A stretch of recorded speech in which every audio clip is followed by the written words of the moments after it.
everyone, my name is Jessie Franklin. I'm going to be talking about fetal alcohol spectrum disorders and how it affects the development of children. So the number one most important thing that you should know is fetal alcohol spectrum disorders is an umbrella term describing the effects that alcohol can have on children who are unborn. These effects fall into a couple different categories, so physical, mental, behavioral, learning, and just lifelong challenges. So the second most important thing that you should know is that there are some certain risk factors that have been found to correlate with mothers who drink during pregnancy.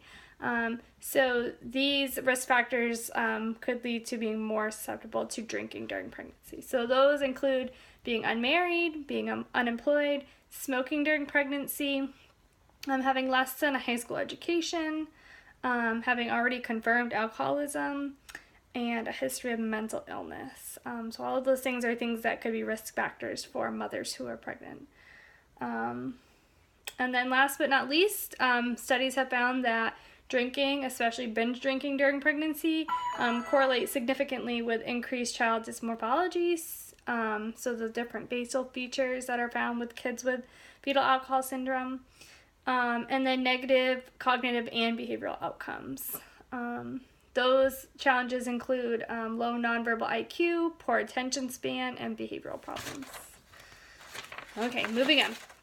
Okay, so one myth that was found to be untrue in terms of fetal alcohol spectrum disorders is there was a study done on if low to moderate alcohol exposure would cause increased low birth weight or preterm delivery.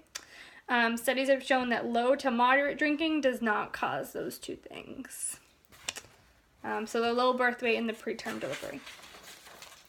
Okay, so the most important thing that you can do to either help a child with fetal alcohol syndrome, a parent of a child with fetal alcohol syndrome, or a teacher who's trying to teach a child with fetal alcohol syndrome, is to understand the typical development of children.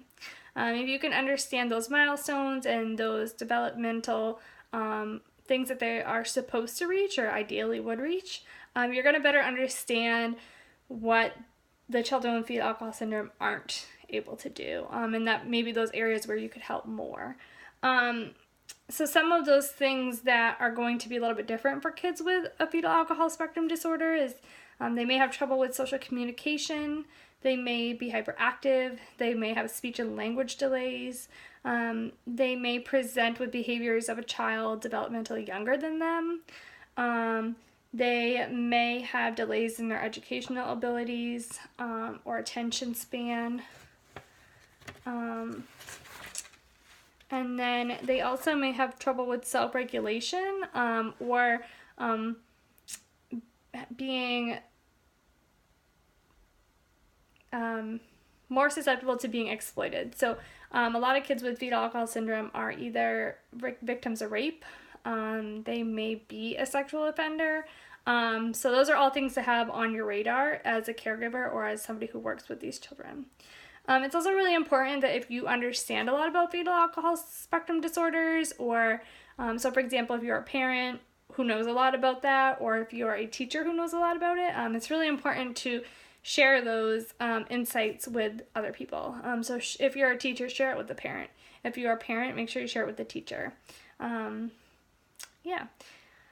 Okay, and last but not least, a really important resource that will be helpful to you, there is a website. It is called kidshealth.org, and they break it up into different sections. So there's a section for parents, there's a section for kids, there's a section for teens, and then there's a section for educators. And it just gives you some tips and some information. Yeah, go check it out. Thank you. Have a good day. Bye.